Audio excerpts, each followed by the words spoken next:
delegates from, as you know, across the world to come together to join, to learn and to share experiences around social media. The event wouldn't be possible without the help of sponsorship, and we're extremely grateful for the CCL group for their sponsorship of the 10th SMART conference here in Birmingham. And I'd like to introduce Mr. Stuart Hyde from CCL Group. Please show him your appreciation with a warm round of applause. Thank you.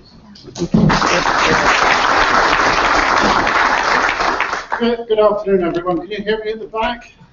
Yes, some thumbs up. Excellent. My name is Stuart Hyde, and I've got my colleague Rob Savage with me, and we're going to give you a little demonstration. But before we do that, we thought it would be useful just to sort of talk through why we're in the position we are, and to reflect on some of the things that have gone on earlier. Just one quick thing, we talked earlier about the public being able to report things to you. There's two apps. One is called I Spot a Crime, where you can piece together both your some voice, a picture, an email, and anything else you want, and fire it off to the local cops if you want to. The other is Fix My Street, which allows you to send stuff into local authorities. Unfortunately, most forces don't actually use them, and most local authorities don't actually use Fix My Street. That doesn't undermine the fact that the technology is there, and over the next few years, I guess, will be being used perhaps a little bit more than it is now. So I fully endorse the fact that at some stage, social media will become a means by which people can, if they wish to, and the organisers wish to receive information about crimes or incidents. Okay, we know, and we keep hearing and seeing headlines that social media itself is having a major impact on policing, and that's what we're here to talk about today. A small force up in the north of about 1,000 officers. In 2011, a search of their communications database, that's all the comms incidents that they dealt with, produced 14,000 references to the word Facebook. In 2012, that had increased to 17,000, and in 2013, it had increased to 28,000. So like it or not, social media attributes are having an impact on policing, and police officers, staff, call centre staff, and everybody else should have the capacity and ability to at least understand what it's about. So what are some of the issues that are being faced at the moment? First and foremost, we have an expectation explosion. We have the public almost demanding that if somebody says something bad about them, the police will come charging around or in their helicopter and deal with it. There is an expectation from politicians that police can resolve everything themselves. There is also an internal focus, and you saw some of that debate earlier about officers perhaps being a little bit concerned that top-tier management are perhaps judging them quite harshly for making sometimes minor mistakes or errors of judgment. There's also the issue of, well, what does training look like in this? How do we train police officers, police staff to actually manage this information? What's the best approach? Who's actually qualified to write the training, to train the trainers, to deliver the training? And that debate has been going on, and I've got to say I'm pretty impressed with some of the solutions that are coming out and the approaches that are being made both locally and nationally, where police officers across the country are getting grips to this and actually delivering stuff. Then there's the issue, and you heard it earlier, about the technology. Can you bring your own device, BYOD? Can you use it from home? Can you use your force computer? Should you be supplied with an iPhone if you're going out on patrol? All of those questions, deep, meaningful questions, but questions with huge difficulties in terms of costs. Then there's the question of app developments. There are 1.45 million apps available. Which ones do you choose? You've got the ones that we've talked about today, the Twitters, Facebooks, WhatsApp, things like that. CCL alone have written scripts in order to interpret 600 separate apps to help law enforcement agencies across the country identify information about particular apps. how far do we take that, and how many acts do you think we would need to investigate in order to build up a case? And then, of course, if you're anything to do with law enforcement in the UK, it would be rather unusual if you weren't aware that law enforcement has gone through a very dramatic reduction in its budgets and wanting desperately to try and find cheaper ways of doing things, more effective ways of doing things. Then, of course, there are the scares, and my friend, the Daily Mail, great fan of mine, who have made quite a lot of stories about how Twitter, Facebook, and other social medias are leading to an absolutely massive increase in crime for policing. So what can you actually do? Well, mostly you know things that you can't do. You know what you can't say, you know what you can't follow, you know what you can't do, and you know what you can't record online unless you've got the authorities to do it. And whilst we're going to demonstrate some software in a minute, that doesn't give you the right to be able to get around any legislation, any policy or any procedure within your force or organisation. It merely allows you to do things that you should be able to do with the right authorities. So it's very important that you understand those authorities and you understand what you can and cannot do. One of the things about social media is that there is a lot of information out there, and people talk about trying to find a needle in a haystack. So I thought to illustrate this, I will bring a haystack, and I will bring a needle. It's for those that are interested, it's a 4mm knitting needle. I've got no idea what it does, but anyway. People want to be able to identify something, they want to find something. But unfortunately, their haystack is not usually this small, and their pin, or the piece of information they need, is not usually this big. Usually it's a very large haystack and an exceedingly small pin. So, what else do we need to be able to find? We need to find our information. We need to know where our pin is in relation to our social media, but we need more information than that. We also need to know what's around it. What's it connected to? What's it been talking to?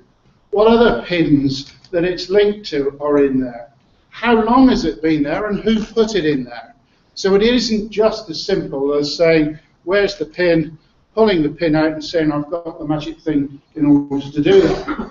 And of course, at the same time that we're searching for our pin, this is growing. It doesn't stop. Billions of tweets, messages, Facebook postings, profiles, pictures, WhatsApps and everything else is going on constantly. And we can't just say to the internet, please stop everything while we do this search. So, what are the opportunities for us to find our pin in our haystack? Well, we could go and use some open source search engines, and there are plenty of them about. Most of them do a pretty damn good job. But I would hazard a guess that sometimes you don't have the search capacity or the assurance that you need, particularly when undertaking a criminal investigation. Then what device do you use? Do you use your own device and risk, as in America, that somebody is going to come along and take it? Do you use the profile of the individual that you're searching for? So, for example, if you're looking for something they've done on Twitter, do you look at their profile and search for it on their profile? The risk of damaging the data, the risk of losing evidence, the risk of compromise to your entire investigation could lie in making decisions like that. So you want something that's going to be able to explore not just this hay bale, but the whole haystack, whilst it's growing, in order to find that. It's big data, it's lots of numbers, and it's a huge job that requires a proper engine set up specifically for that task. CCL developed a range of services. They've been working with digital forensics, certainly within the police service, for 15, 20 odd years. They are the only digital forensics provider with ISO 17025. That's the standard for digital forensics, which all police forces will require in the next couple of years. So they're ahead of the game on that. And what they did last year was to look at a whole range of software and came up with those that they considered best of breed. And one of the ones that we're looking at today is called Signal. And Signal developed in New Zealand, so the Australians amongst you, sorry for that, but they have done a rather good job. Some of the things that it will allow you to do, it will allow you to search on a subject in a geographical location. It will allow you to search on a theme, which could be anything to do with either a police incident or police information. It will look at an incident, a location, or individuals, particular individuals that you want to know information about. It can work historically and it can work worldwide. So it doesn't have to be this country, it can be somebody who's got connections in another country that you want to look at as well. It's entirely programmable by you as an individual, and you don't need a degree in computing science in order to operate it. I certainly don't have one, and I've been able to set it up and use it on the road fairly quickly and effectively. Most importantly, it's working when you're not. So you can set it to do things when you're going off duty or during the night, and it's collaborative so that you can share the results with colleagues as well. So it isn't just down to one specialist investigator sat in a darkened room working 9 to 5, being able to deliver that information. Most importantly, it's easily transportable. It's available on the web. It's a web product. It's not something that you have to load into a PC and then to worry about connectivity through your network. So that's some of the things that it can do. But it's easy to learn how to do it, and hopefully in the demonstration in a minute you'll see that. We believe that it will also allow you to drive your communications. It's a tool that can be used to help corporate comms, to help you to understand what things are taking place, follow different stories as they develop, follow particular areas or subjects or people. So it will help you to create your own strategy, your media strategy, as well as being an investigative tool. The training for it is exactly the same, and it's pretty. You can interact safely with it. You can't break it. You can't lose data. You can't affect the intelligence and the information that comes from it. So it's perfectly savable in a proper format for use at court at some later stage. Most importantly, it's discreet. It doesn't send out a big flag saying, I'm following you, I know what you're up to. It does allow you to undertake discreet follows as well. Again, subject to the law. And you're able to operate it perfectly legally. It's an intelligent tool, it thinks easily, and you can tell it to do the things that you want it to do. It isn't just driven by a whole range of things that you have to adapt to. You can make it adapt to you and to your needs. Okay, we're going to, I'm going to hand over to Rob to do a demonstration of it. We are using the demonstrator model. It is not the full metal jacket facility, purely because we're in an open environment here. And there are some things, some of the facilities that have been switched off, for example, historic. But you'll get the idea of how easy it is to use and how easy it is to set up. Rob. Great, thanks very much. So before I launch into the demo, Stuart mentioned that we did an exercise to have a look at the tools in the market so we could choose which ones we thought were best, which we could offer with the most confidence. And we found these broke down broadly into two different types of categories of tools, and I thought it worthwhile just explaining the difference before I launch in so you know what it does do and what it doesn't do. The first type of tool is the monitoring and response tool. Now these are designed to equip an analyst with the ability to observe and use what's happening on social media in real time. So this can be used for intelligence, or as Stuart mentioned, outward communication. What we're doing is we're looking at sort of the world of social media, monitoring that and responding to that at the point in time. The other type of tool is the retrospective investigation tool.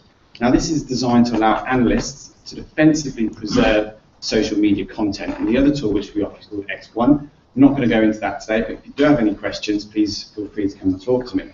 This will allow an analyst to preserve social media content. So they've found something on a page or someone's profile that they need to preserve for evidential purposes.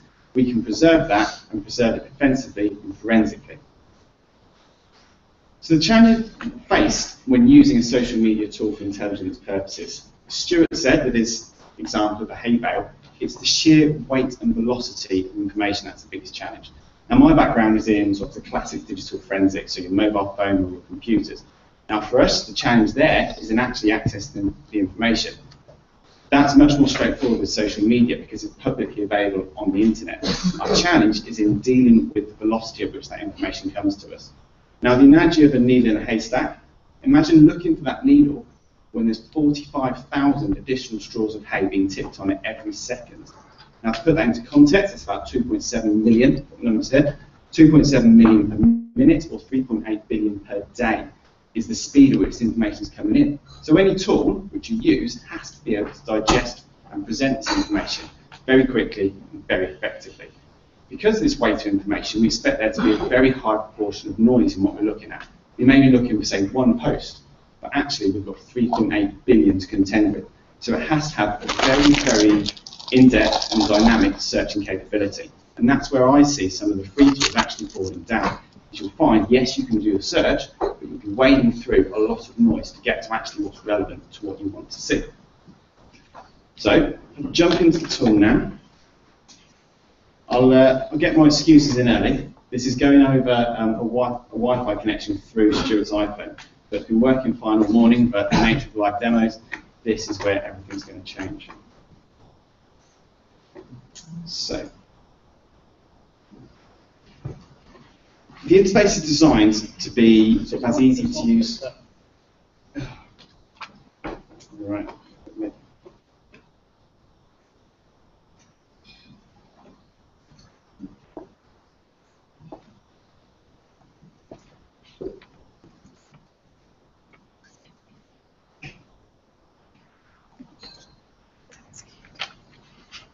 You see it? Great. I was the captain talking the entire presentation if no one said anything, so thanks to the interface is designed to be very easy to use. It's very simple. It's designed so it can be used on a tablet or a smartphone. It's all sort of big buttons, so it's easy to use in a high-pressured environment. It's a cloud-based system, which means there's no procurement of hardware behind it. Simply, you pay the license fee and you get a log-on, and then you're good to log in, and it can be rolled out across the entire course. The actual platform itself is built around the concept of searches and themes. Now, a search is simply a set of criteria that you define that identifies social media content that's relevant to your investigation. A theme is simply a collection of those searches that are related. So, for example, if we're looking to monitor an Aston Villa home game, and for those not from the UK, Aston Villa is a local Birmingham club. If you wanted to set up an incident room and you've got somebody monitoring social media traffic around a Villa home game, you could use that signal. So you might have one search which is looking for references to Aston Villa or AVFC, along with terms suggesting violence, and another one that's actually targeting the geographic area around Villa Park. It's probably best to show that with an example. So I'll set up a new search. I'm going to call this one AVFC and violence.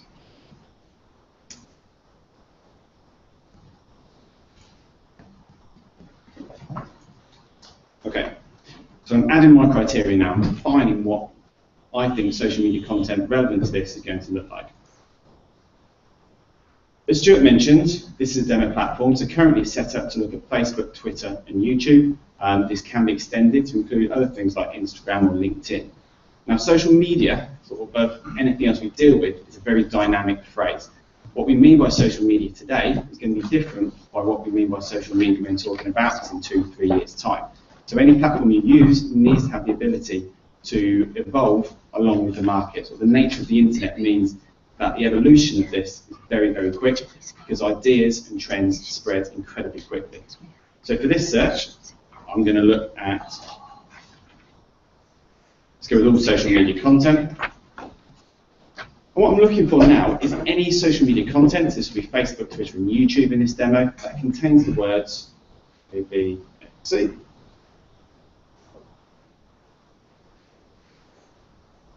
Or Aston Villa.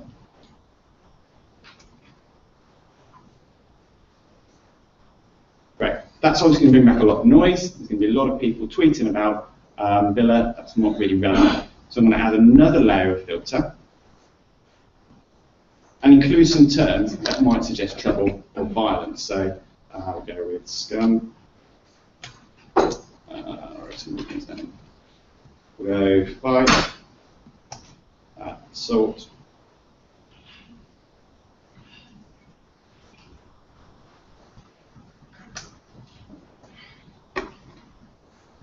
you get the idea.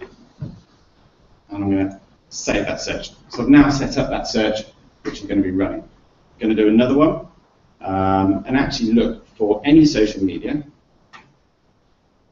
around Villa Park, which is their home ground. So instead of looking at the content, I'm going to start to look at the metadata of the tweet. Now, most of you are probably aware that when posting on Facebook or Twitter, it's possible to upload the geolocation you are when you make that post. It's not always there, but from experience, it tends to be there quite frequently. Very, very useful thing to be able to look at and analyze. So we set up a geotag.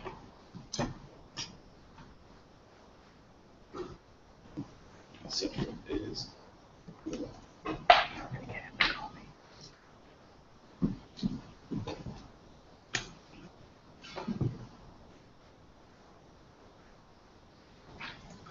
This is what it's defined as a geofence. What I've done is I've drawn a circle here that's almost a kilometre away from Villa Park. So now any social media that provides its location and the location falls within that shaded area will be responsive to this. That's my second search. All I need to do now is create a theme.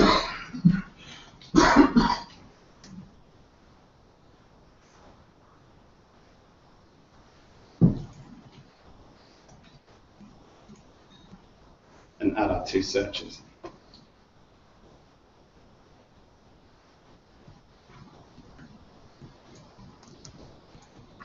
So when I move now into the list view, this is where an analyst will most likely spend their time. There's nothing in there yet. As I say, I'm only looking at live traffic. It is possible to assign an historic date range, and then it will pull back the data responsive to your search from that date range. But this one's actually only looking at new tweets, of which there aren't any. So in true Blue Peter style, I've got one I pre-prepared. Now I set this one up last Thursday in advance of Coventry City's home game, much along the similar concepts. I'm looking for anything that might suggest trouble around the Ricoh Arena. First one here is any tweet that's got a reference to CCFC and violence.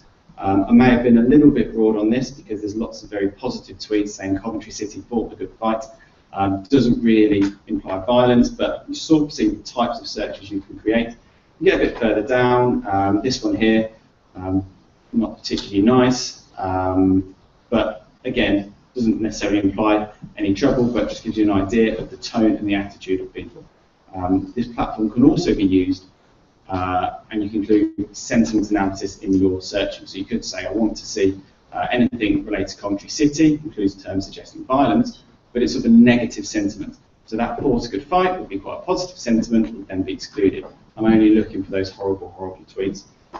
This one here, which Sam is featuring quite heavily, I'll apologise in advance, he's obviously live feeds, I've got no control over what's displayed behind me. That's looking for anything within half a kilometre of the Ricoh Arena. This one here is anything within a kilometre and a half of the Ricoh Arena, but actually also contains terms suggesting violence. This one here is simply a search of the breaking news feed. So quite often now we see news breaks on Twitter first before it becomes anywhere else, so it's always worth having that monitoring capability. So an analyst using this would use this view here to undertake their monitoring essentially. And from within here, they can start to drill down a little bit more into information. So if we take, for example, Take Sam because she's right here. If I wanted to learn a bit more about this, I can view post. This will then pop open into the Twitter native application, of which you would have a login for your Force account or some sort of controlled account. You wouldn't want to be logged in as yourself.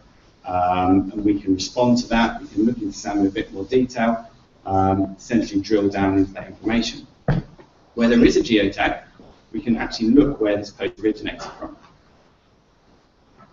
As expected, by the Rico Arena, very close to Rico. And we can drop right down into Street View as well. So if we want to see where this originated from, guessing she was in her car in the car park when she sent this. It's really quite powerful. Those who know about GPS technology knows it's probably only accurate to about sort of 5–10 meters. So I wouldn't suggest going down knocking someone's door on the strength of this, but it gives you the idea of the rough area in which it originated from. We can aggregate this information as well. So we did a search this morning to have a look at what was happening around us here. Set up 2 feeds, one which was doing much the same to these screens either side, looking for references to the smartphone hashtag. The other one was a simple geographic search around this area to see who and who wasn't paying attention. And these are the 2 that appeared in the last half hour. Not a great deal, but again, sort of shows you the ability to monitor a particular area. That was essentially it, actually. Like I say, the velocity at which information comes in means you need very powerful searching tools. So free tools will get you part of the way there, but in order to do a very robust and effective monitoring, you need these powerful searching engines.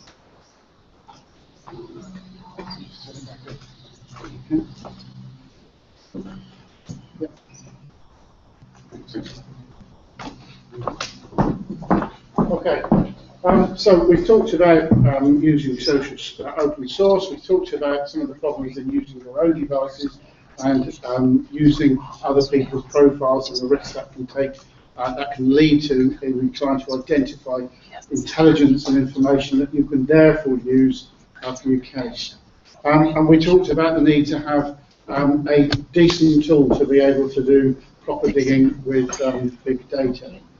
Signal gave all of those things. It allowed you to do geo-searching on themes, subjects, people, historic, but the best thing about it, it's tailor-made to suit your individual needs. And it can also be used for corporate comms as a proactive thing. It can be used for local beat teams to understand what's going on in their local area, as well as intelligence for large events such as the New Year's Eve or any disorder that has been mentioned earlier in some of the other presentations.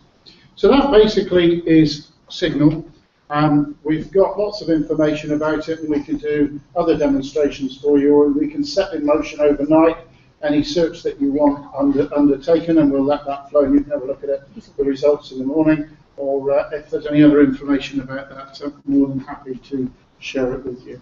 Thank you.